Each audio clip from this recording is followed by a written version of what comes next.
few things. Respectfully, that's bat crazy, everything you just said. Respectfully.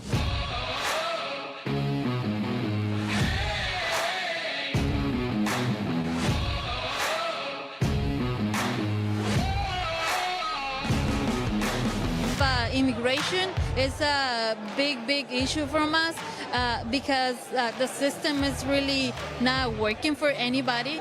Thanks to, like I said, people like you, thanks to all this independent media, we could get the truth. And through corporate media, they've been lying to us for years, and we finally could see what's really going on. They can't hide it because you're going straight to the people. You know, you guys, it's not even like watching news. It's just watching truth, you know. It's just watching, like, not just speaking truth to power, but speaking truth to people. Bernie Sanders won Nevada. As I said, there's no way around it. He absolutely won. Here to go back to Saudi Arabia. And I've been here my family well before the Civil War. I had two brothers fighting Iraq. And they told me that they don't have a problem with my religion because that's what they fought for, was the freedom of America. Just that, just holding up, taking it one day at a time. Just one day at a time. As you can see, we just got through the holiday, so it's definitely, her presence was definitely missed. So, yeah. And even here in Cleveland, there were people who, even some of these progressives were saying they weren't going to go to the Browns games because some of the players said they would kneel. Tell me, what do you think? Do you think that's right? No. So what are you going to do? The man turned and saw me there recording his racism that he was displaying right out in the open, and he lunged at me in attack. No, I'm talking to this guy here. Okay. My knees were skinned, my elbows, my arm. The phone itself was completely, absolutely destroyed. Just stopping us, BLM's come in here and try to rip the flag and stuff. They threw paint on it. The ideology of Antifa just attacked us. Yeah. The ideology of, the fake Antifa that Joe Biden says. There's also a personal aspect for me. My mother worked here for 24 years. She was the residency coordinator of the neurology department, and this used to be a fantastic place. The government's giving more help to the Fortune 500 companies than the corner grocery store. Because we have a shortage of hospitals, or hospitals are closing all over the country, in rural areas and also in our urban areas, and it is immoral in every single way. Talking about shutting down a major hospital and converting that property into hotels or condos or some other real estate opportunity. If we had Medicare for all, it wouldn't be happening, period. That's just the end of the story. You're factually wrong. The state legislature is Republican. What I don't understand is you keep saying they're going to have to recount it because there's fraud, but you can't actually explain where the fraud is, what the fraud is. Yeah, exactly. I can't, but there's a lot of fraud going on. We give a about you, Doomsday. That's nothing you yell at me. I give a about you. They don't give a about you. Why to you is it such an infringement on freedom to wear a mask? That's what I'm asking. It's annoying as hell, that's right. Is it more annoying than death? But they have tried to ban transgenders from the military, other restrictions, employment discrimination against transgenders. Well, that has stopped now since the Supreme Court ruling. Right, but President Trump is the one who instituted it. Right, but he was opposed to people joining the military for the sole purpose of being funded for sex change therapy. I don't know about that. Yeah, that's the truth. Was following me outside. Was following me outside. I have credentials. I could show it to you. Is this how you treat the press? Do you see what's going on here? And then somebody came up to my cameraman without saying a word and just ripped his press thing off. Look, man, I'm not happy at all. $600 million is not enough, because how do you put a price tag on my kids' brains, their organs, my heart, like all of the stuff that's happened because of this, the layered trauma, the deaths. There's literally no way to put a dollar sign on it. Can you answer people 6 years later, is the water back to normal here? Absolutely not. The DNC just reached out to all the other candidates, and they pretty much just conspired to support Joe Biden. And I mean, just intervening with the democratic process. The brotherhood is great, but we have something we're fighting for. That's why I joined the Proud Boys. So like, the brotherhood is great, but I joined it because I wanted to beat up some commies, man. Like. So we started to shut down city councils every single Wednesday for about close to 3 years on issues concerning houseless. Black Lives Matter wants to eliminate police because actually the founders, if you read their page, they claim to be 3 lesbian separatists who hate black men. If you remove the police, they hate the nuclear family and they don't like heterosexuality. Depressed. There's no other way to feel. There's no other way to feel except depressed, except angry, except upset, except not surprised. Unfortunately. The live stream earlier, it was completely peaceful. People were blowing bubbles, people were squeaking rubber ducks. Absolutely peaceful. So you're the head of Proud Boys, you're from Florida. Chairman, okay. So what do you think about this event? Like, what was your goal here? Our number one goal was really to get, and we could see it right behind you guys, really to get the police to do their job and to offer them the tools in order to get them to do their job. Now they have the ability to use CS gas, which is really important to us. It's time that we get resources that we need. It's time that I get a full-time nurse at my school. It's time that I get a full-time counselor and resources in my community. And the invisible prison of wealth inequality in itself that you talk about all the time. Why would Rachel Maddow ever, get out with a camera and microphone and put herself into that? Chris Smalls is leading the march. Chris Smalls was an Amazon worker in Staten Island, New York, who was fired for trying to organize for safety. He got rid of illegal, what's it called? He deported more people than any other president. And Trump prior to him, yeah. So Trump is a good old boy. Like, he just loves America, and he's not into identity politics. I'm not, It's about the lives that are forever changed by these fires. Poisoning the news that we are fed with those tainted sources. All we ever ate was a steady diet of status quo. This hijacked narrative is the truth of mass suffering, injustice and corruption throughout our land. Status quo, status quo, status quo.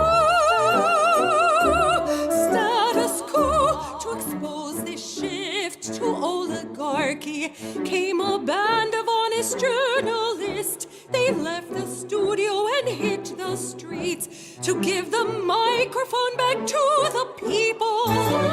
From sea to sea, the people were empowered to share their truth. Their voices no longer stifled, reclaimed their power. Join the media revolution now.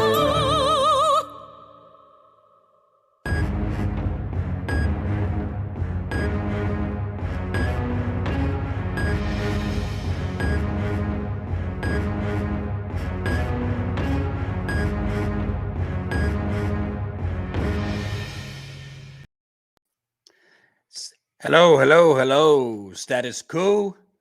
What's today? Tuesday, October 19th. Wearing my Status Coup hat because Status Coup is going on the road. And of course, my IFP is not working. Hold on, folks. There we go. So a lot going on. And I got to be honest with you. Let me bring the man, the myth, the legend on screen anyway. I got to be honest with you. And Steve, this isn't a good thing to say. I had no time to prepare for this live stream, so Steve's going to carry me, as he always does. Steve Grumbine, co-founder of Real Progressives.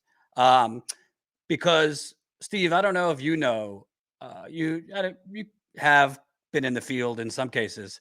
It is, if you don't have a producer or like people to help you book guests or people to help you do logistics or people, if you don't have help when you're trying to put together a 2-week reporting trip, it's a shit show. So I've been trying, Jen's dealing with some family stuff. So I've been trying just myself to line up interviews because we're going on the road. Status Coup is going on the road this week to Iowa to cover the John Deere strikes. Hopefully, if I could get it going, also other locations, possibly in Illinois, where workers are on strike. So I'm trying to line this up, making phone calls to workers. The UAW is telling workers not to talk to the media. So it's kind of a shit show. On top of that, Steve, I'm trying to line up things for Buffalo right after Iowa and Illinois. Because for those that don't know, on November 2nd is the mayor's election in Buffalo, where India Walton, who is a proud socialist, beat the corrupt Democratic mayor of Buffalo. Wow. So even though she beat him, the Democratic Party will not endorse her.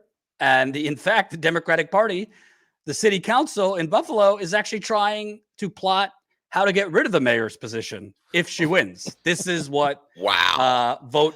What did they say? Vote blue no matter who, or unite Vote means. blue no matter. So blue wave. If it's a corrupt corporatist that wins the primary, the progressives need to fall in line and unite. If it is a progressive, a socialist who wins, they're coming up with a scheme to literally get rid of the position. So that's what's going on.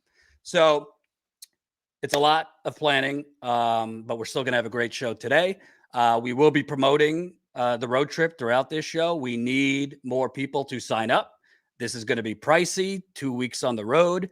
StatusCoup.com/fall. If you sign up as a member before the end of October, you also get free Status Coup merchandise, posters, T-shirts. I think there's a sweatshirt in there. So support actual on-the-ground reporting. There's not a lot of it. And you also get perks. In addition, as a member, you get to join our monthly members call through Zoom and a lot of other things. So periodically, I'll promote this. But I wanted to bring you on, Steve. And again, Steve Grumbine, Real Progressives.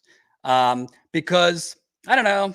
I see headlines here and there in the New York Times, Washington Post. They quote workers. But it's not really a leading story per se that 10,000 workers at John Deere, which is a huge agricultural company, farmers depend on their products. It doesn't seem to be a leading story that this is the biggest strike in America right now, 10,000 workers. It's the first strike at John Deere specifically since 1986. I was born that year. Not to mention all the other strikes that are going on. It's being covered, Breaking Points with Crystal and Sagar is doing it. But I don't really see it as the leading story as the January 6th insurrection is 9 months later still. Right. So to us, it's the lead story. That's why we're putting up, we're getting on the ground and covering it, because there's been a lot of doom and gloom, as you know, Steve, in progressive circles, that it's all hopeless. Don't bother. It's all corrupt. Just burn it all down. I actually feel this is a hopeful situation. So I wanted to ask you before we get into the nitty gritty, because there is a modern monetary theory connection here.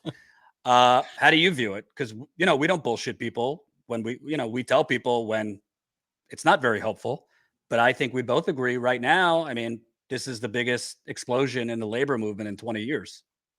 Well, here's the way I look at it, right? None of these organizations that are going on strike are what I would call, mission critical, bring the country to a stop kind of strikes. They are very, very important because they could be the kindling that starts many other strikes. They could be the trendsetter that opens the door for those longshoremen, the truckers, all the different unions out there that actually impact the supply chain. Because that right there is where I think you get your bang for the buck. That's where I think that the real rubber meets the road. But so to me, I see this as hopeful. I see this as opportunistic because this is coming on the heels of the pandemic. And I think that they smelled blood, and rightfully so. This was an opportunity to take some action. It would have been nice to see some of the larger companies out there with unions, like telecom unions, CWA, different, the IEW and others. It would be great to see them going on strike. But this is a great first start. Absolutely. And just to kind of give you a behind the scenes before we get into the nitty gritty, I'm not criticizing the workers, but even a lot of people think that corporate America is like the only problem per se. And it's like the Amazons that are the problem, and the John Deeres or the Starbucks that is right now doing an unprecedented union busting campaign against workers trying to unionize in Buffalo. But there's another problem. A lot of the unions in this country are corrupt, the leadership, or feckless and weak. And I could just tell you, United Auto Workers, who is the union for these John Deere workers, is straight up basically demanding that their workers picketing do not talk to the media. I can't even think of a logical reason for that. It's a terrible strategy. I mean, you're either all in or you're not. Why wouldn't you want, if an outlet like Status Coup or others is going to be on the ground, why wouldn't you be talking to them? You don't need to, call the leadership of John Deere the devil, but why wouldn't you want to talk to the media? And part of that is the UAW leadership is feckless. They don't want to piss off John Deere. They kind of want to have two toes in the pond, one toe, striking, but the other one, let's negotiate and take what we could get. So although it's great that they're striking, right now there is an edict, and which makes it hard to go there and report, because I don't even know how many people are going to be willing to talk. Right now there's an edict not to talk to the media. But I wanted to, and smash the like button. We've got 170 people watching. Everybody press that thumbs up. Super chats are welcome. We'll read them at the end. I wanted to read this part. I sent it to you earlier, Steve. And this is from The Guardian. And I think this is really put well. This is from a story on the current John Deere strikes. Colin, if you have it. Last week, 10,000 John Deere workers went out on strike, and 60,000 film and television workers in the union IATSE went to the very precipice of the most massive strike of all. Interspersed in these have been hundreds of other strikers or near strikes from healthcare workers, factory workers, university workers, and more. The cumulative effect of all of this has been a weirdly invigorating feeling that has gripped the nation, as Hemingway once said, gradually, then suddenly. Americans aren't used to this, are not used to this. Everyone over the age of 30 is still working through a neoliberal psychological hangover. I love how you put this. A neoliberal psychological hangover, a deeply rooted resignation in the face of the long-running primacy of the shareholder class. That feeling is the product of decades of Democratic politicians who have mostly seen organized labor as a group that is supposed to write them checks, shut up, and be happy they are not actively trying to crush them like the Republicans are. Even since Ronald Reagan fired the striking air traffic controllers 40 years ago, there has been a distinct public perception that labor was on the back foot in the fight against the mighty steamroller of global capital. Despite some isolated bright spots, this perception has been mostly true. The sudden specter of workers publicly asserting their own power on the national stage can seem a little freaky to many Americans, who peek out tentatively like survivors emerging from a nuclear fallout shelter, only to find that a huge dance party has started outside. Never in a decade of covering organized labor have I seen this sort of wave of labor uprisings bold enough to smash into mainstream consciousness. Indeed, our nation's handful of labor reporters are themselves a little punch drunk on the unfamiliar sensation of people paying attention to their beat. There are a set of obvious explanations for how we got here. The pandemic proved to millions of working people that their employers didn't value their lives. The current high demand for labor gives workers the luxury to demand what they're worth. And after a half century of rising inequality, the popularity of unions is high. All of these explanations make sense in retrospect. What they don't capture is the sheer contagious thrill of watching a live action version of Take This Job and Shove It play out on a national scale. So that's just some of that article. We'll put it in the super chat. But I wanted to ask you, because I love the neoliberal hangover bit, but I also think if you look more into it, there is, I think, and I think you agree, kind of a connection to modern monetary theory, which obviously you preach pretty loudly. I struggle to find in this particular case, we have watched in 1972 when Nixon took us off the gold standard, and an awful lot of things happened in that moment. We the people, you and I weren't, I don't know if you were even born at the time. I know I was only 3 years old, but we were not exactly what you would call functionally aware of monetary operations. When Dick Nixon took us off the gold standard, I don't think people really understood the implication, but the rich did, and the business leaders did. And you can see that shortly after the removal from the gold standard, the income inequality and the stagnating wages shot up like a hockey stick. I mean, went on, big time in Reagan. Reagan was the initial catalyst for really, really driving. I mean, it happened under Carter too, to be fair, and even a little under Ford, but it really took off with rocket fuel under Reagan. And then it just kept on going with Bush and Clinton and W and so forth. And it hasn't slowed down. So this is truly momentous because wages literally started stagnating in the 70s and have never really kept pace.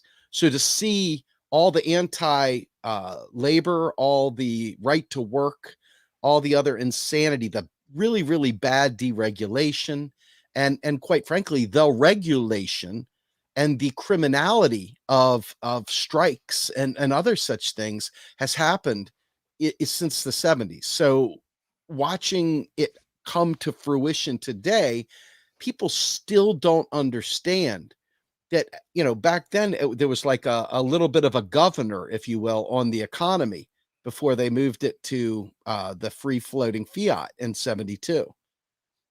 They've been sucking GDP out of the economy, like big, huge vacuum, just sucking it out of our pockets since then. And you saw, I mean, Bezos and Gates and even feckless boy wonder on Facebook, Zuckerberg. I mean, these guys didn't exactly get poor during the pandemic. You've seen most of these very, very wealthy people get insanely rich. And why is that? Because the fiat currency is not, we aren't running around scared because we don't have gold backing it. That sounds like it's a pitch for gold standard. It's not at all, by the way. It's a pitch for us getting our act together to understand it. And so we've allowed businesses to literally starve employees, to destroy families, to make life a living fucking hell for people. And it's about time that people got to the contradictions of the situation have gotten so impossibly difficult to navigate that you're starting to see people finally push back. The problem is that there's still insanely too many people that are doing okay and are willing to walk away from this. So you're seeing these strikes that are occurring. That's wonderful. But it's 10,000 people at John Deere. It's 80,000 IATSE. It's these small pockets of labor in a country with 350 million people. Okay. So if you do the percentages on that, it's pretty sobering to see how small a dent that really is. Well, that's actually a good segue. Let me read the next paragraph. Sure. Yep. Colin, if you could go back to this. Labor uprisings are not a spectator sport. They demand not just your attention, but your participation. Some people will go on strike and others will walk the picket lines in solidarity with them, and others will send money or donuts or pizza. But those are not the only ways to be part of what is happening.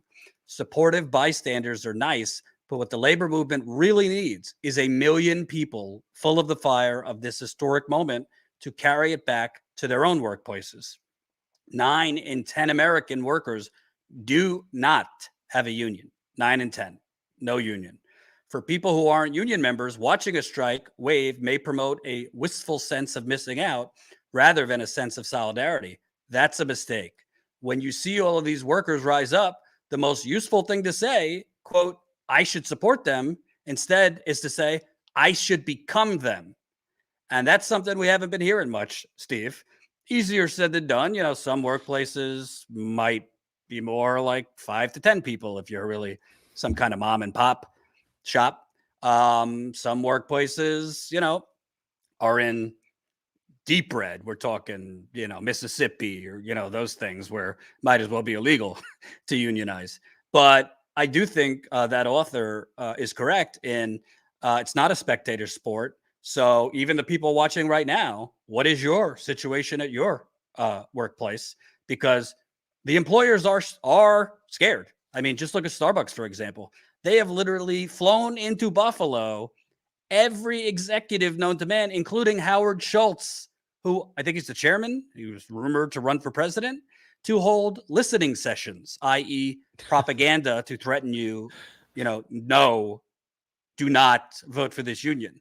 Howard Schultz, other senior executives, they're flying them all into Buffalo. They're hiring, they're literally hiring a lot of extra workers to go in there, essentially to sow confusion, like new workers to go in there to kind of break up the unity of the workers that have decided to organize for a union. So it's clear the employers are a little spooked. Now, to me, based on that article, the people that are watching have a choice to make, and that is, should you organize in your workplace? Yeah, I mean, I think that ultimately everybody should be talking about this. I mean, at the water cooler, amongst each other. Like, I know for a fact in my area, there's no opening for that. Trust me, it's very, very much a conservative, follow the rules kind of place. And to be fair, everybody's not in the same situation, but this is bigger than your employer, though, right? To me, this is bigger than your employer. This is about the whole overall state of the country, right? Because these employers, they're just a blip on the radar.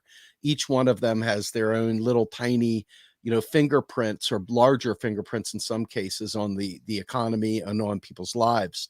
But overall, we're all suffering from this. Even the people that are doing sort of well are only doing sort of well by degrees compared to other people, right? I think that ultimately, trying to get unionized in a corporation these days is quite a challenge. People forgot what unions even were. I mean, people don't even understand what it means to fight for their right to go to the bathroom without being followed, or to be able to take a day off for the child's birth, or any number of things. It's just so far-fetched to imagine that. And because of the precarity of employment, since the great financial crisis, and because people are let go frequently, and you've seen so many lose their jobs through the pandemic, and now you're seeing people reject their jobs. But because of that, okay, I think ultimately you see that our nation as a whole desperately needs a labor movement, regardless of what company you're in. So, I mean, I don't see a great way for regular people to organize at scale to meet the needs that we have without it starting with unions. I think unions have more strength and more organizing ability than the regular folks. I will tell you, though, you said something in the very beginning that I want to tap on. I don't want to let it go. You said that the union leaders are feckless, that they're kind of in bed with the bad guys, so to speak. Who does that sound like? Who does that sound like, Steve? An certain awful political lot of party? people. Yeah. Absolutely. I mean, the Democrats all the way. And one of the things that's really challenging is that as you look at the union leaders, I interviewed a guy named Joe Burns, who works very closely with Sarah Nelson, who many of you all know. She's the head of the airline attendant union. And she's also been very, very visible and vocal on MMT and other such things. And what he said was, these guys, they don't hang out with the workers. They're in DC, in the lobbies. They're going to the 5-star hotels. They're going to the 5-star dinners. They're going golfing at Hilton Head. They're doing whatever with the executives. So this is their life that they lead now. And they don't want to jeopardize that. They want to be able to go out and do all this stuff. So there's like a divide between union leadership and the rank and file workers that are slugging it out on the the union floor, so to speak, while their leaders are out there glad handing and smoking cohibas and shooting 18 for before the business meeting. Right. Something I find really amazing. I mean, listen, I don't expect anything from Joe Biden. He's a bullshit artist. He's a Republican. He pretended with the media's help that he was some union man. I mean, his first fundraiser as a presidential candidate was with Comcast, one of the worst union busting companies on earth. Obviously he pushed NAFTA and a whole lot of shit that destroyed unions. And I mean, he voted for a lot of things Reagan wanted to, by the way, as a senator. So I don't expect much from Biden. A reporter asked his press secretary about, do you stand with these workers? And it was a lawyered up answer that, we can't comment on particular ones, blah, blah, blah, blah, blah, which clearly doesn't match his campaign rhetoric about, the soul of the nation and Wall Street didn't build the middle class, labor did, whatever. But something that I find interesting, looking at the John Deere strikes, as well as even Amazon workers trying to unionize, is, I've always said, Steve, the difference between us and like the Yellow Vest movement in France is they have healthcare as a human right.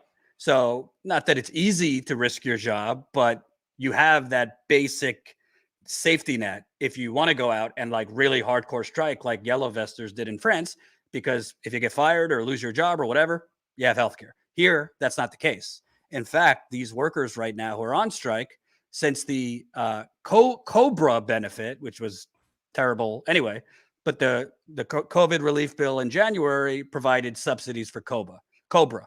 So workers that went on strike a few months ago, they still had health care through Cobra. Now that's not the case because it's expired.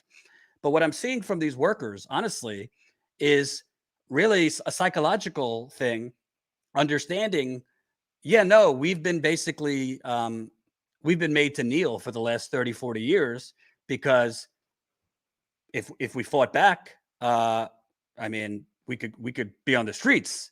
Now I think that's changed, because at a certain point, I think psychology has changed, maybe from the pandemic.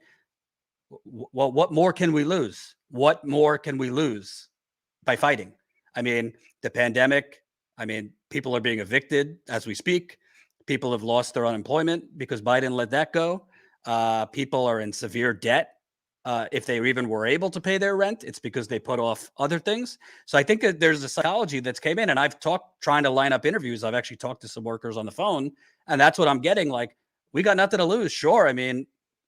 Not having healthcare right now is a problem, but we also are seeing more mutual aid. We also are seeing more organizations donating things to these workers. So to me, I'm seeing something that I have not seen, for example, when I covered the General Motors laying off 15,000 workers.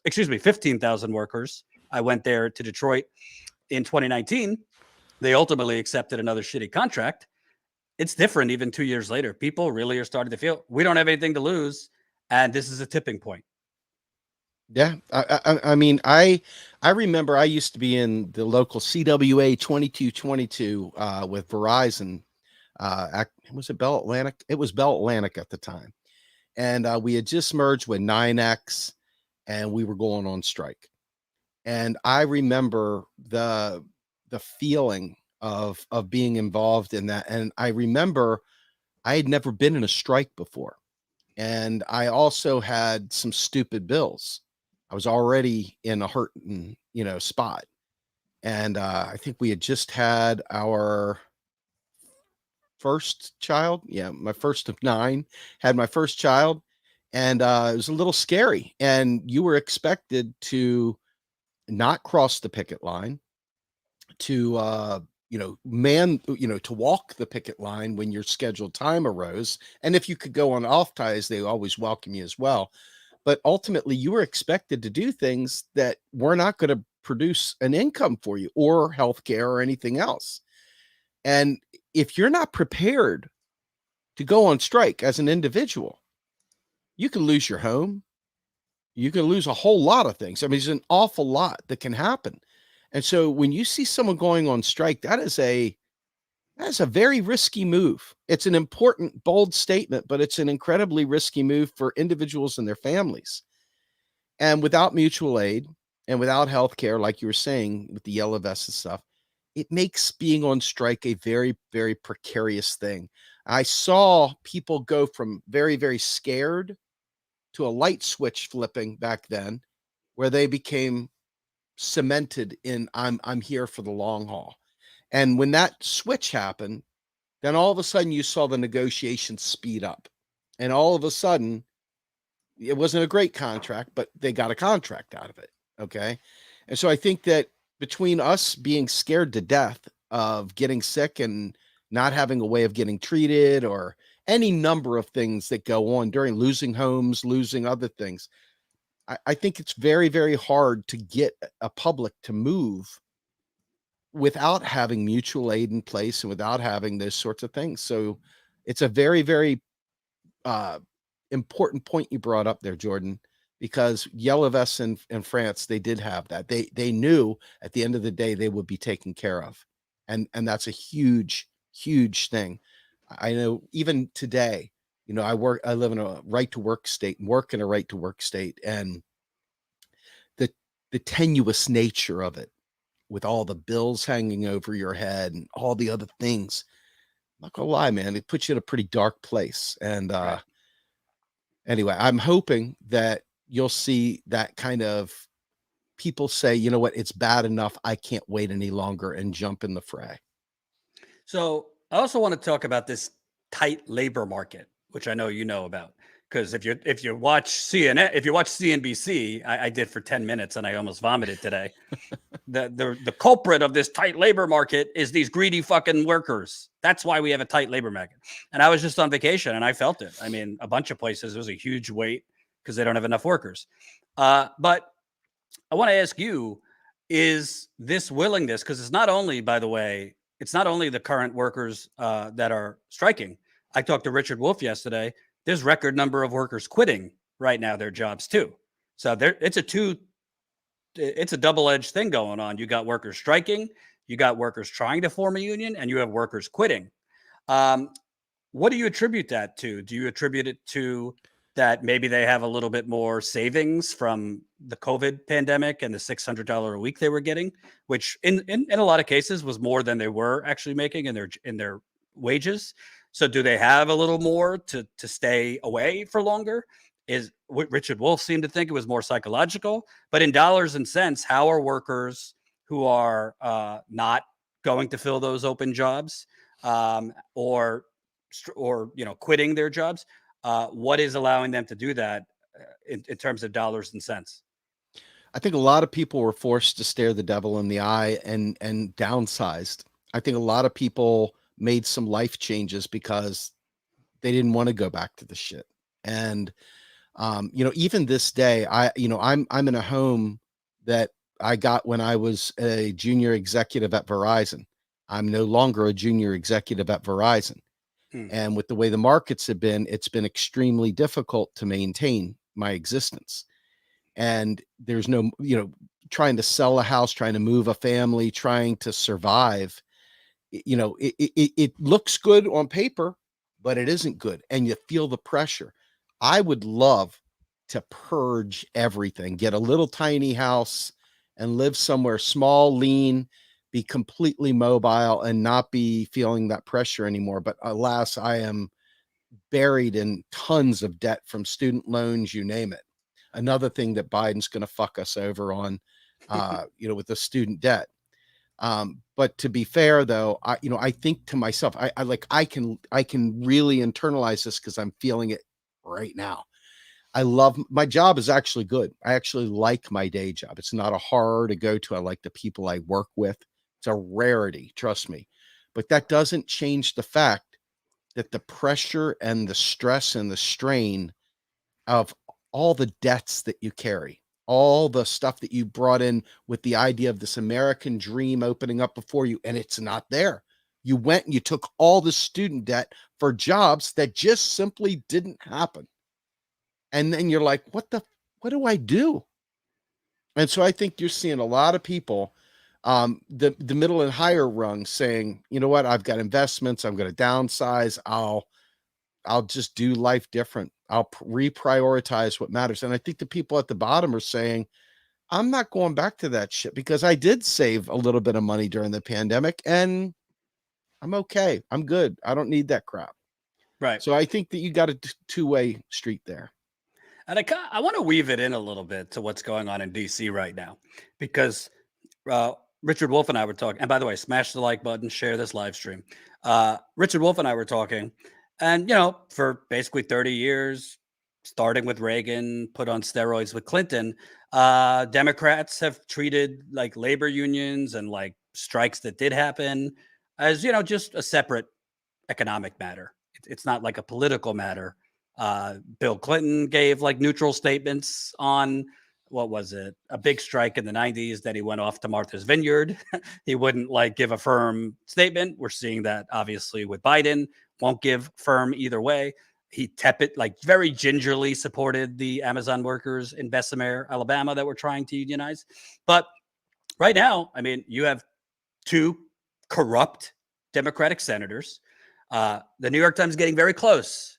Their headline was, Joe Manchin, a senator tied to fossil fuels. That's as far as they'll go, as far as the accurate phrase, which is a corrupt senator. Kirsten Sinema, they'll kind of talk about fundraisers she's doing, but none of these newspapers, none of these cable news outlets could just come out with the obvious. These people are taking bribes, especially Joe Manchin. I mean, he literally owns a coal company and he leads the energy committee that regulates coal. I mean, that is just as blatant as it gets. There's no corruption there. Right. I'm bringing this up because, credit to Bernie and the progressives thus far. They held the line. It seems they're signaling they're going to accept a lot less, which I'm not for, but credit for holding the line thus far. But one thing that's interesting is, Manchin is pushing this, entitlement society nonsense. The media then they don't really challenge that mindset. And a lot of media are pointing out these workers are just refusing to come back to work without giving any context. So it seems like the politics and the labor are very, very connected in this case, unlike the Democrats who have made it, these are just separate matters. We support workers' right to do this. No, part of this psychology we're talking about from workers getting run over with a John Deere machine for the last 30 years. And by the way, let me just put this up, Colin, the article I sent you. A salaried John Deere employee reportedly hit a striking UAW member with a car. Oh my God. This is literally a salaried John Deere employee reportedly hit a striking John Deere UAW member with a car. Details are scarce. So I'll update this post if more information becomes available. According to Jonah Furman, a journalist covering the strike on the ground, the driver was a salaried Deere employee. Thankfully, he says the UAW member wasn't injured or killed. This comes, by the way, the Alabama coal miners have been striking down south in Alabama for, I think, 7 months. Many of the workers on the picket line have been run over by either company workers for the company that aren't striking or scabs. So this long-winded thing I'm saying, I don't know. How much longer can the Democrats, I mean, we know the Republicans, but how much longer could the Democrats just kind of act like, oh yeah, this is just some separate thing. It's not a big deal. We shouldn't tap into this. We shouldn't maybe change our, if you're a politician, you should kind of read the political winds. As far as I can tell, even the squad, they're not embracing this like they should, when this isn't like some side story. It's spreading everywhere as we speak. You ever seen, if you pretend like it's not happening, maybe it just won't be happening. You know what I mean? And I think that there's some of that going on, that if they the more they point out to it, the more oxygen it will get. And so obviously that goes for the people that are against it. That goes for our frenemies, the people that pay lip service to it. And quite frankly, I think it also comes down to the union leaders' reason for keeping their mouths shut, those employees' mouths shut, because ultimately they want to be able to go golfing on the back nine. I mean, there's a whole lot going on here. But I don't want to, I'm just going to cut you off real quick. It's not just that, like literally the UAW, the United Auto Workers that are the union behind these John Deere workers. I think they had 13 or 14 indictments last year or the last few years for corruption and RICO. The RICO statute for the mob, that was UAW leadership. So you have on one end, Steve, what you're saying, they want to go to golf. They make a good salary. Their benefits are good. And then you just have downright backroom cigar smoking, not just UAW, but union leadership that has been skimming off the top for 30 years. And finally, some were indicted last year. Yep. Corruption, corruption, corruption. It is the name of the day. You know, the other podcasts we do, the New Untouchables. I mean, it's all about this. And corruption is, let me just say this. Corruption is standing between us and fair labor, is standing between us and a Green New Deal, is standing between us and Medicare for all, is standing between us and ending student debt. It's standing between us and progress. And until we end and purge corruption, we're going to end up continually chasing our tail. Now, I don't know how to make that happen. I mean, you can bring people's attention to it. You hope these strikes will help start doing some of that. But ultimately, it really is serious. You've got to focus. And corruption, weeding out and purging corruption is a very, very vital step in that process. So I hope that people start turning their head toward uniting and working toward advancing anti-corruption legislation. This is assuming that the legislators will even have nerves that will pick up on our desires, because I think they know what to do, and there are other masters telling them differently, and that's what's going to continue to happen until we don't take it anymore. And just a quick promo again, because more people have tuned in.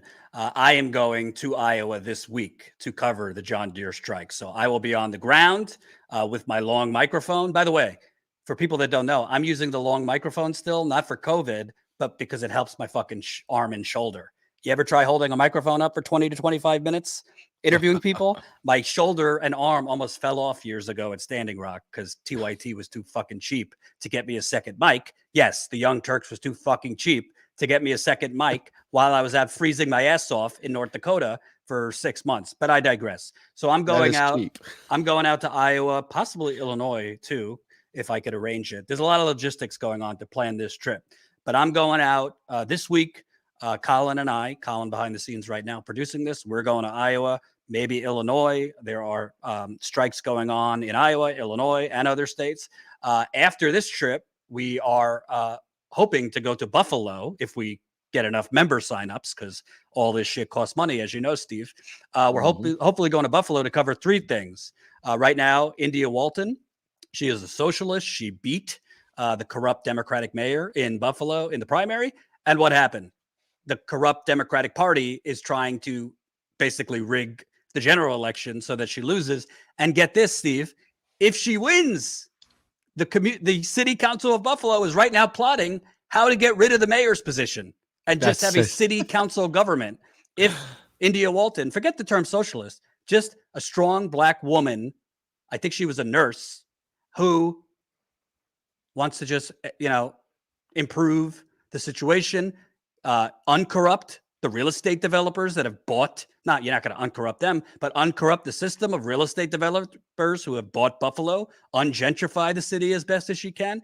That is reckless. In fact, the New York State, Steve, get this, the New York State Democratic Party chair, Jay Jacobs, used an analogy why he wouldn't endorse India Walton, because he's the Democratic Party chair. She's the Democratic nominee.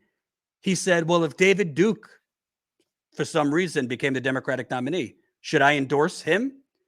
Literally evoked the Grand Wizard of the KKK. Oh, my God. On why he wasn't endorsing India Walton. So also in Buffalo, you got Starbucks workers trying to form a union. Starbucks executives have been flown in, including Chairman Howard Schultz, to union bust and have listening sessions, i.e. propaganda sessions, threatening them with their jobs if they vote for unionize. And I think 2,000 hospital workers are striking in Buffalo. So Buffalo's a hot zone. Iowa's a hot zone. We're going on the road. There's 300 people watching. Listen, I'm telling you straight up, Steve knows how expensive this kind of stuff can be because he's got his own media organization. We need you. Please, if you can, Colin, put it up on the screen. StatusCoup.com/fall. StatusCoup.com/fall. We're sweetening the pumpkin for the fall. If you sign up as a member today or through the end of October, you will get free merchandise. So go to StatusCoup.com/fall. Gives you directions. You can sign up for $5 a month, $10 a month, or $20 a month. You'll get different merchandise for whatever level you sign up. As a member, you get all the perks. our monthly members call, behind the scenes videos. But most importantly, do you see anyone else on the ground covering this? Seriously, do you? No. I see, Steve, we've talked about it. There is a healthy hot take industry online in progressive media. There's a lot of people doing 50 videos a week on how the source of all our ills is AOC, Bernie, and that's all they cover. We need people on the ground literally giving the microphone to these workers, because CNN's not going to give the microphone to these workers, Steve. The New York Times might quote them. That's it. The Washington Post, nah. Jeff Bezos owns the Washington Post. The NBC Today Show, ABC Good Morning America, they are not going to highlight this the way that we are going to highlight this, and we need your help. So please, please, please, statuscoup.com/fall. Thank you for sitting through that promo, Steve. No, seriously though, like, it's not just for Status Coup. We're not using the money to go to the casino for just a 2-week reporting trip. Just so you guys know, for me and Colin to go to Iowa, potentially Illinois, Buffalo, and then go home. You're talking maybe 6 flights, rent-a-cars in 3 cities, hotels for 2 weeks, food. I mean, you're talking at the low end, 7-8 grand. That's just for 2 weeks. We don't take money. We don't take big bank. We don't take money from big banks, fossil fuckers, big pharma, big real estate, Silicon Valley. So for those that say stop asking for money, this is what we're asking you for money for. It's not a vanity trip. We want to cover, honestly, for the first time in 20 years, workers fighting back. So please do it with us. Statuscoup.com/fall. Steve, I know you got to go soon, so I want to ask. Modern monetary theory, who you are obviously the teacher here. Correct me if I'm wrong, but you say, like debt and debt is kind of an imaginary thing. We can afford all of it. We have an endless money supply. Really, what you need to monitor is inflation. So you're not like overheating, I guess, the economy. So right now, according to what I'm hearing on CNBC and all over the place, inflation is very high right now. Inflation is very bad. They don't seem to ever care about the 30-year inflation called gentrification, i.e. economic terrorism that has driven prices up permanently. They don't care about that because it benefits their political donors, that type of inflation. But I wanted to ask you right now, is inflation a major problem? And how does it relate to modern monetary theory? Well, let's start with what inflation's happening right now. I mean, you've got fuel production that has been bottomed out. Now, Russia is just full of fuel. I mean, they have so much fuel in Russia, it's unbelievable. Okay. But they're really, really tightening the vice on production of fuel right now. And so you see gas going up. Gas going up is your first indicator, because gas, petroleum products infiltrate almost every product, from plastics to glasses to cleaners, you name it. Lubricants, etc.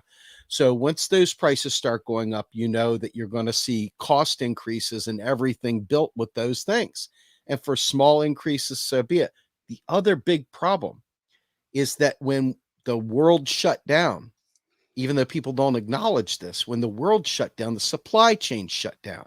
And when the supply chain shut down, you lost your toilet paper, you lost your manufacturing chips and stuff like that. You lost an incredible amount of important must-have things. I mean, you saw the lumber industry go to sleep. You saw houses stop being built. And all of a sudden, what happens? There's a dearth of housing available. And so what's gone up with the price of houses? Wow, through the roof. Price of lumber through the roof. It's not because we've printed money.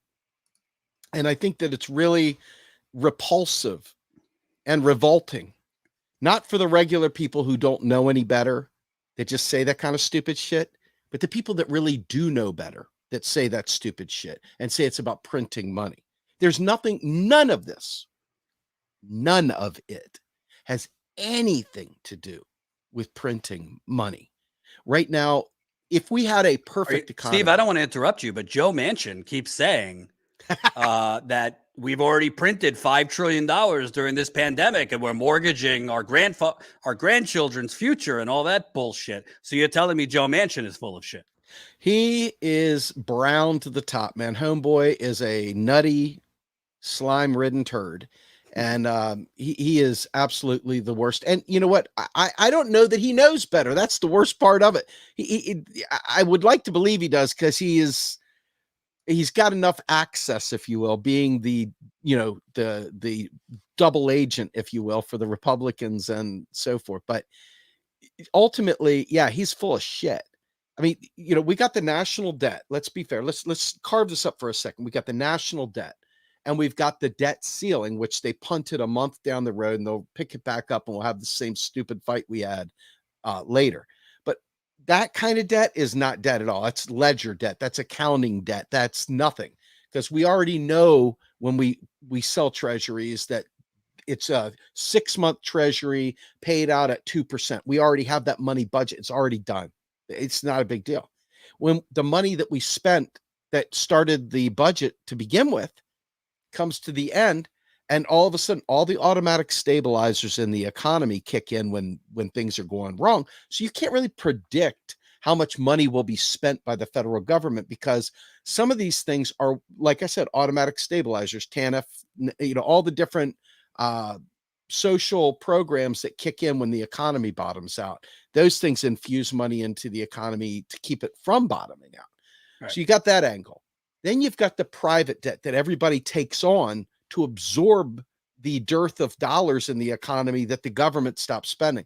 And even though the government did spend money, most people were making a paycheck or whatever. The stimulus payments, it was nowhere near enough to make up for it. Nowhere near enough. So, I think that ultimately you've got the public debt, and then you've got the private debt discussion. And they're both equally important, because when the government stops spending to keep the economy going, you and we take out loans. We take out loans, and we take out more loans. And that is how you end up in the debt trap, because then the government says, we can keep them in precarity by not spending. And then the banks and all the other apparatchik that goes on, they got you by the short hairs. And that right there is what neoliberalism has done. You talked about the neoliberal paradigm earlier in the program.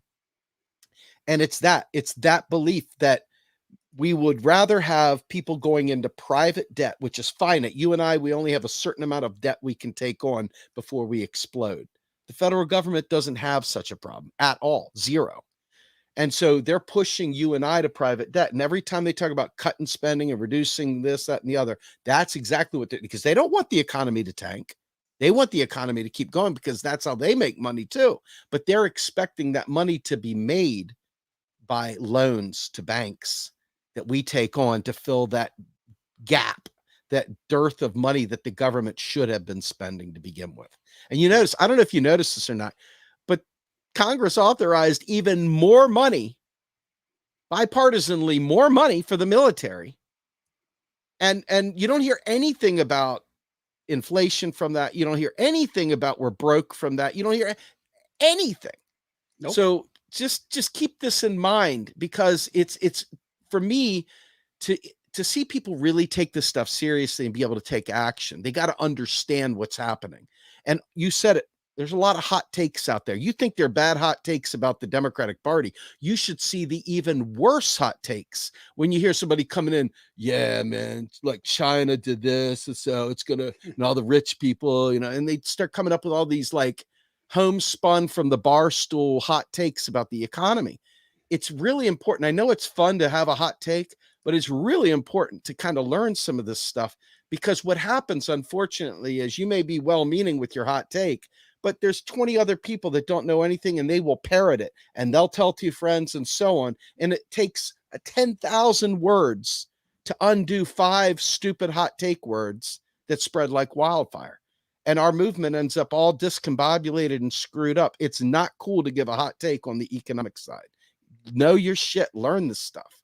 And if you don't know it, try to reserve yourself from giving hot takes, because hot takes kill. Well, my last question.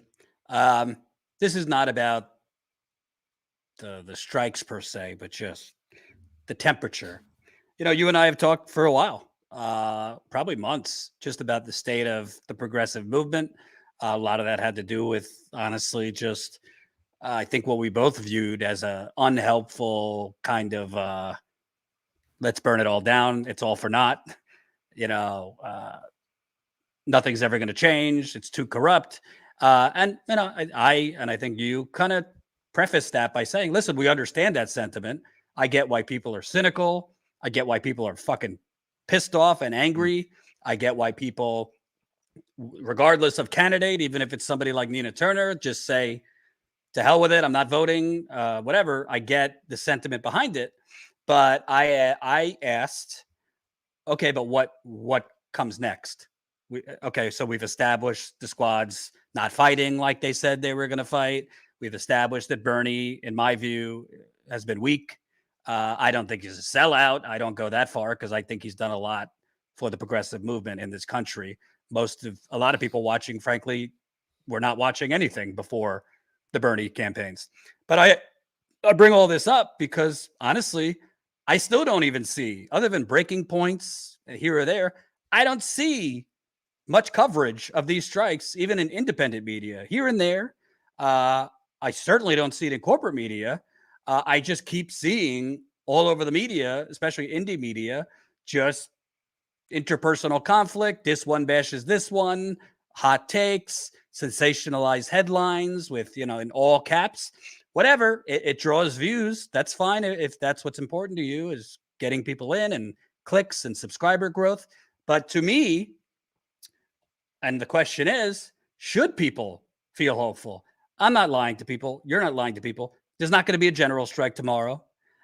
These strikes, even though there's a lot of them, are not going to topple this corrupt system that has taken 40 years to build. More. But should people feel hope? Not in politicians per se, but just right now in this moment, should people believe that we can achieve change through these strikes, even if it is not the change we need, but serious change? I'm looking at it like this. I think that there is a tipping point. Reform or revolution. Reform, revolution. If you're going to say that you're not going to vote for anyone, you're not going to focus on trying to help any of the candidates out, I get it. I really do. There's a part of me that truly gets that. Not because of the candidate, but because you don't believe the system's going to work, period, right? Like, there's no evidence that this system has worked in 50 years. There is no evidence that has worked in any way. We've had, I can't think of any real meaningful legislative victories that we've had in my lifetime. You know what I mean? And so when you have a life of that to look at, it's really easy to get not only cynical, but to start becoming nihilistic. Okay. So I look at it like this. I have my feet in both sides of the camp here, because I recognize that depending upon the material conditions and the will of the people, and it really requires more than one or me or you, it requires the movement to be pushing this way. You can't stop a natural progression toward revolution once it starts. But on the reform side, though, you've got to understand, on the reform side, you're dealing with elected politicians, you're dealing with the system, the establishment, you're dealing with all the backroom deals and so forth. So you're always going to be winning incrementally or losing over here, depending. On the other side, though, it's a lot more wild, wild west, and you don't really get to decide. I don't get to decide if it's time for revolution.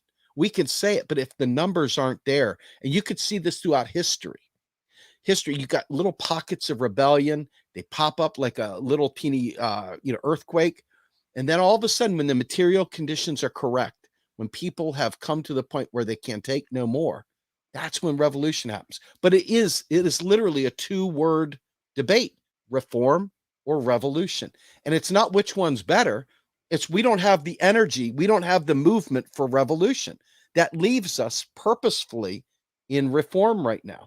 And by reform, that doesn't mean you suckle into the establishment and just go along to get along. It means you take the wins you can get while hoping that the people rise up on the other side of that. And so it is a little bit of a straddling job, but it's not a straddle. It is reality. This is the story. This is the Rosa Luxemburg. This is all the Lenin. Lenin would have told you the same thing. Lenin wouldn't have been like, well, we got to have a revolution even if it's only 10 of us. let's go storm the Bastille with 10 people. Sure, why not? It's not going to happen. You've got to have the numbers, and you've got to have the material. Because think about what happens with strikes. If you don't have enough, what are we striking for? Why am I striking? And if you don't have the convictions that you're willing to strike for that thing, because it's going to cost your family, you're going to hurt, your family's going to hurt. So you got to make that decision. It's the same thing with reform or revolution outside of the labor movement. If you don't have enough going, that doesn't matter. And right now, I think we can say with a straight face, we just don't have enough energy. We don't have enough organization. We're not ready for a revolution. We might want one, but the material conditions are not such. You wonder how much it's going to take. Well, I also think, Steve, to me, and I even got sucked in by this as a journalist. I am a journalist, but I'm also a human. I think a lot of people that maybe weren't even tuned in at all to politics before Bernie 2016, maybe cared a little bit, but were never active, right? I think because the Bernie campaigns, especially the first one, were so almost like a Euphoria Woodstock feeling, right? I had it all day. Yes. I had it too. I think people wrongly, and this isn't me dictating incrementalism, I'm just telling you reality.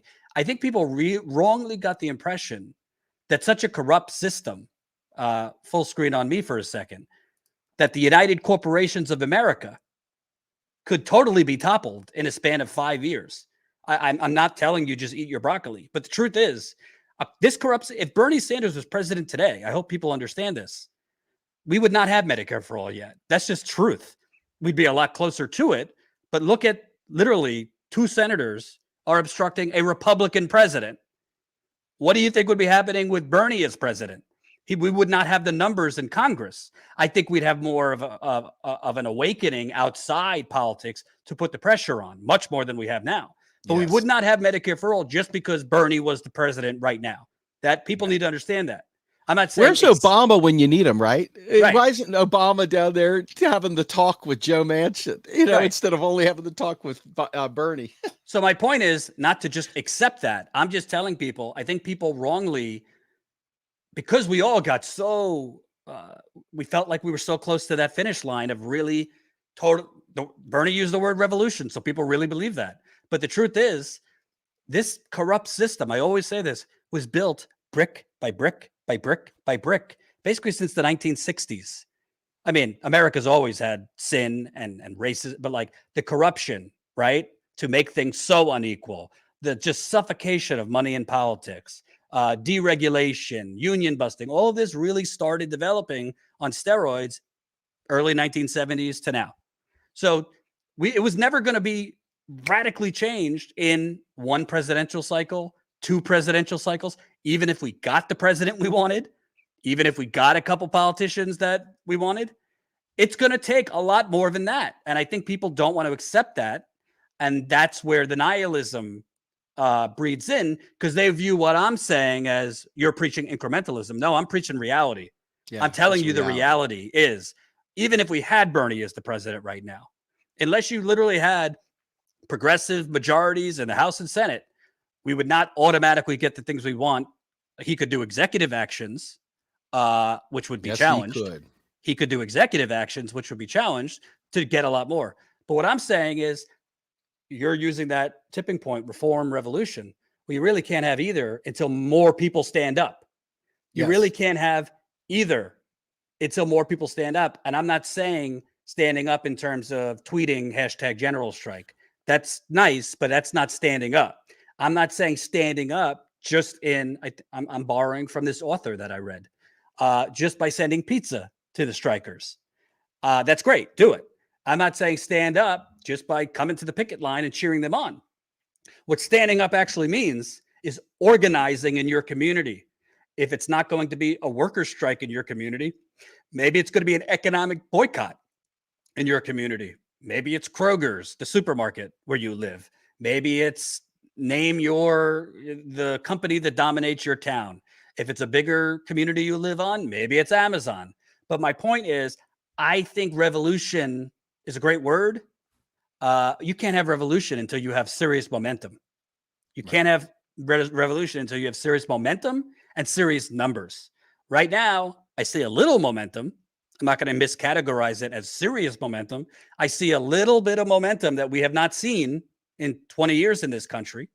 That momentum is like a domino effect, because right now there are other workers looking at John Deere, Nabisco, all of these strikes, and they're talking about voting to authorize the strike.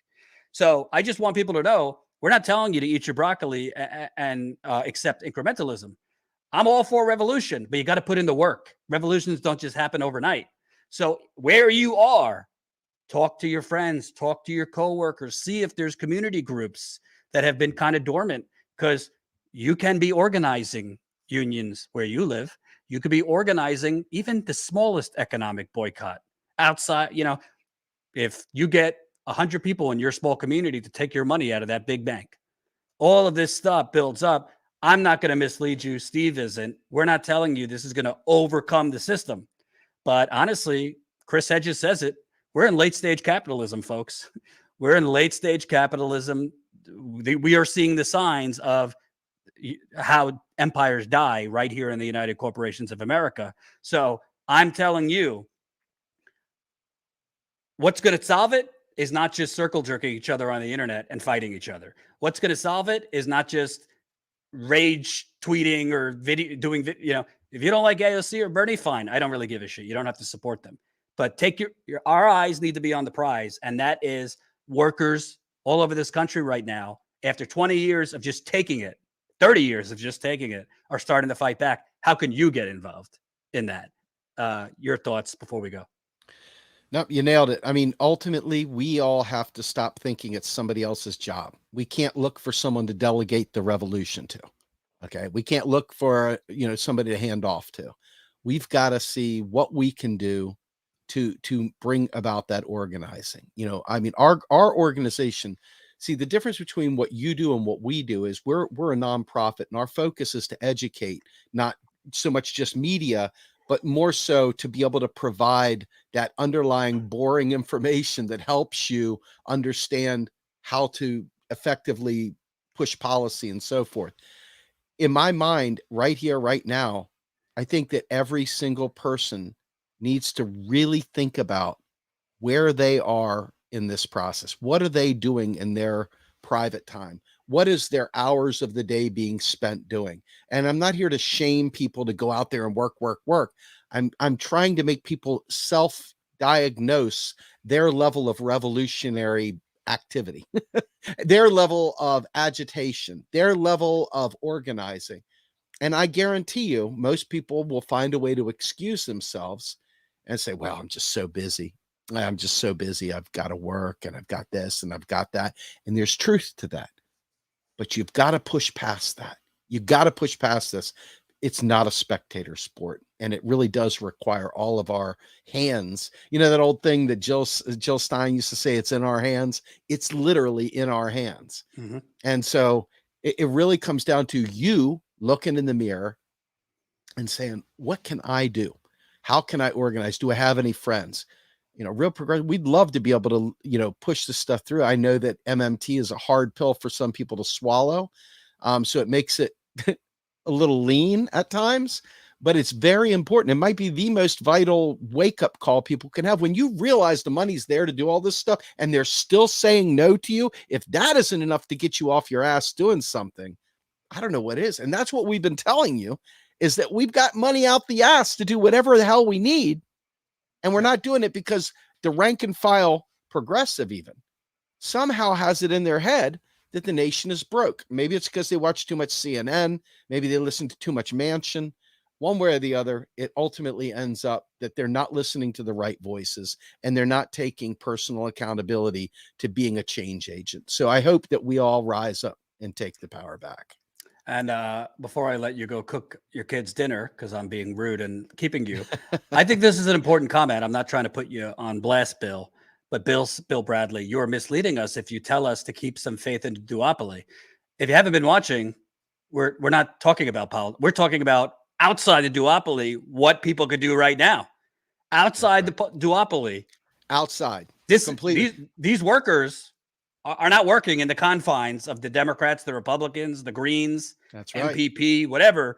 They're working in solidarity amongst each other. The second thing I'll say to that, Bill, and hey, truth is, I know this is a hard mindset because a lot of people have had really, really, really unjust, and I've seen it up close.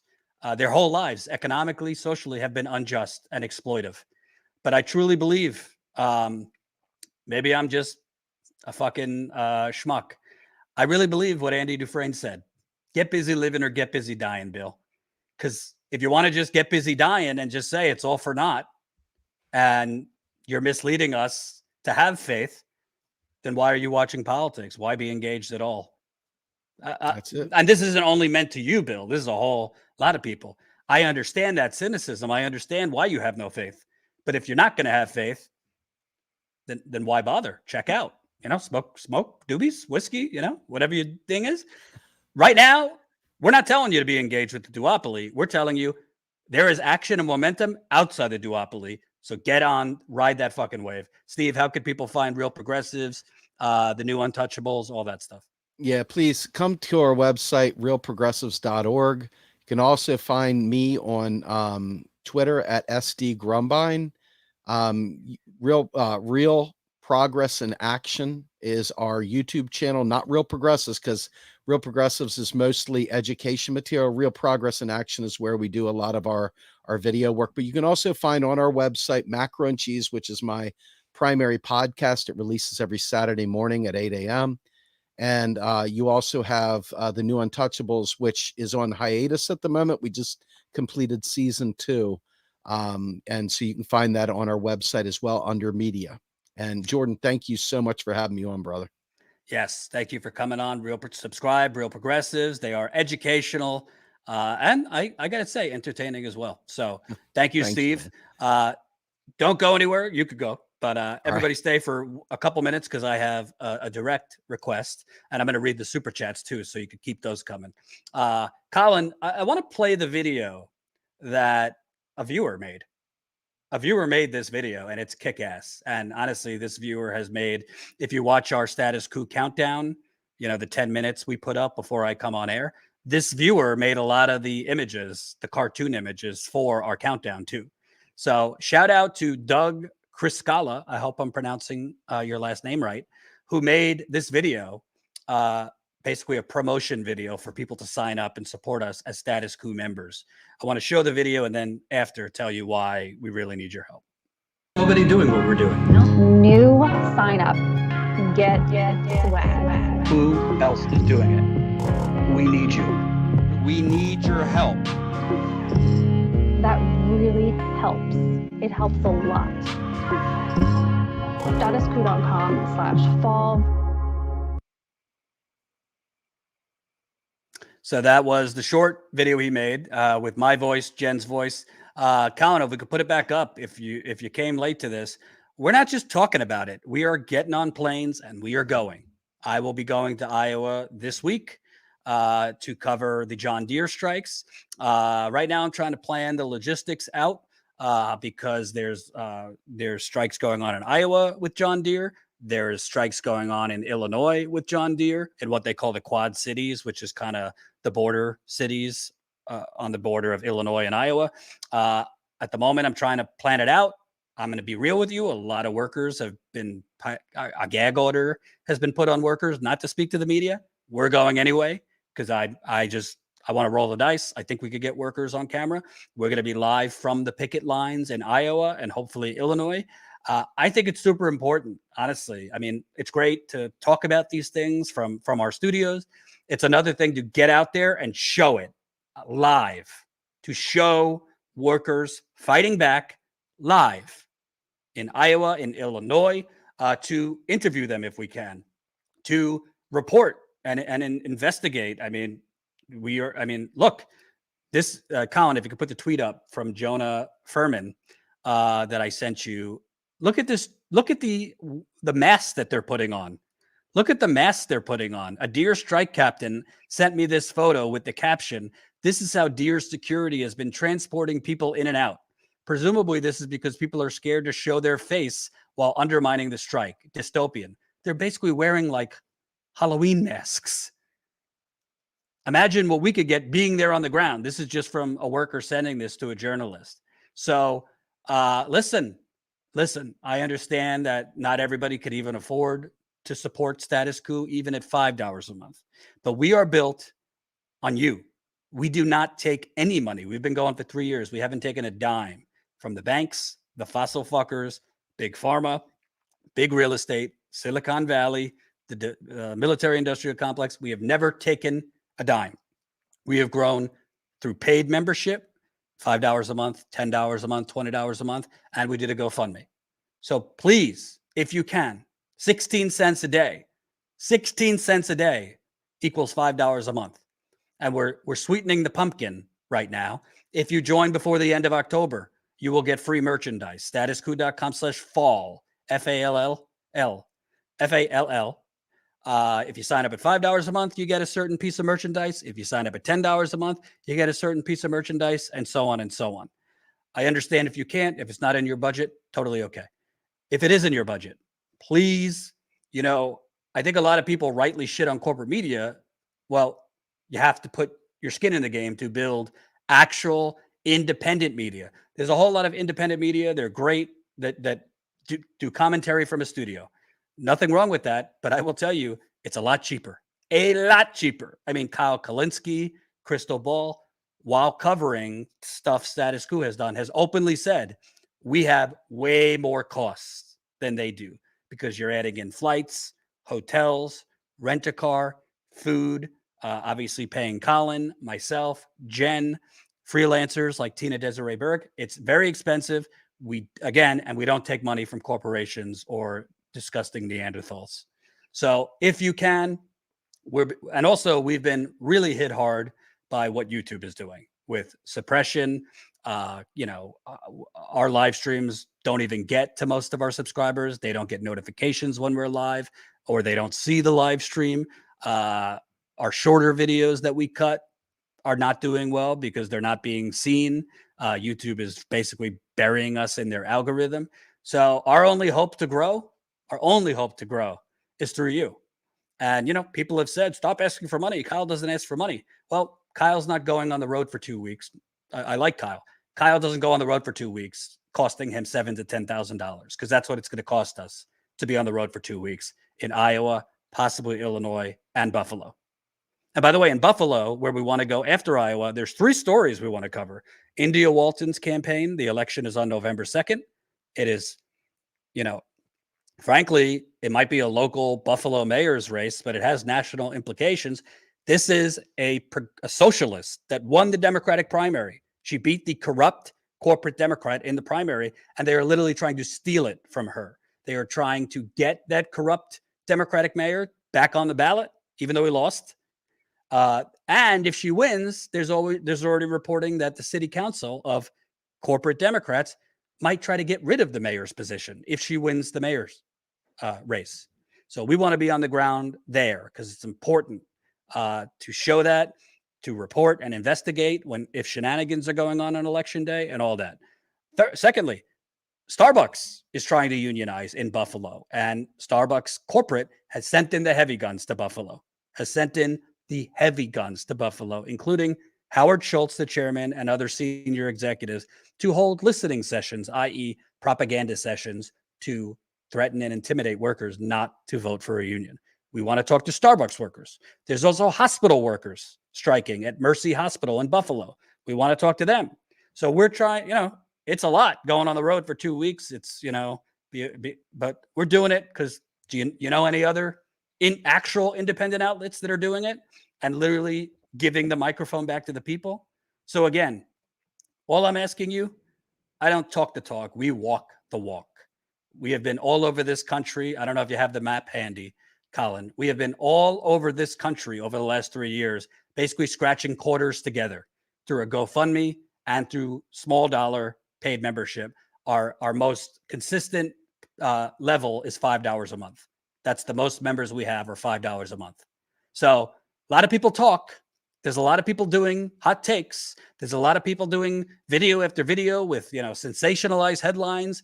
This person bashes this person against this person, and basically what I call TMZ online. So please, I'm not beyond begging you, honestly. I bleed this. Jen bleeds this. Colin bleeds this. We literally cannot afford these trips if we don't grow our membership. It's plain and simple. We cannot afford this reporting if we don't grow our membership. We don't have any like major investors. we don't. We had a small investor in the beginning of Status Coup in 2018. I've been open about it. It was a viewer, and we got 50 grand. And that money was out the door on equipment, which is a one-time purchase equipment, and bringing, at the time, our old cameraman Ty on. So we had a small investor in the beginning who was literally a viewer, not a banker or corporate anything. So I'm hoping, again, statuscoup.com/fall, FALLL. If you have any questions, comments, concerns, put them in there, and let's read some super chats too. D Nord, $5. Thanks, D. Double K, $9.99. I appreciate it, Double K. Double K, another $20. Holy K, that's Double K. Thanks for the super chats. Progressive Martian, $5. Jordan, I owe you a huge apology and should have never doubted you. Hopefully soon I could support Status Coup in a way that could make a difference. Well, I thank you. I got to be honest, I've had a lot of people saying not nice things to me over the last year because I refuse to just jump on this nihilism bandwagon. And as such, a lot of people went away or canceled their memberships because I was not feeding them what they wanted to hear 100% of the time. And as I said, listen, if we as progressives are just going to like cancel the hosts we watch or the reporters because we're not in agreement on all things, I don't agree with that mentality. I think that's kind of like a Fox News viewer and a right-wing audience or a Rachel Maddow viewer mentality of feed me what I already believe 1,000% of the time, or I'm done with you. So again, Progressive Martian, I don't remember exactly what our falling out was, but I really appreciate, the apology or whatever, because I believe in actions speak louder than words. We show it. We don't just talk. We show it by going out there all over this country. And it's not easy. Again, it is not easy to afford this reporting, but we walk the walk, not just talk the talk. So please, please, please support us, statuscoup.com/fall. Thank you, Progressive Martian. Kurt's Corner, $5. Special thanks to Status Coup for your boots on the ground reporting. Appreciate it. Double K, $4.99. Thank you, Double K. Progressive Martian, $5. Bernie's job twice was to funnel progressives. He quit while ahead of the most hated women alive and ahead of a guy who could not finish a thought.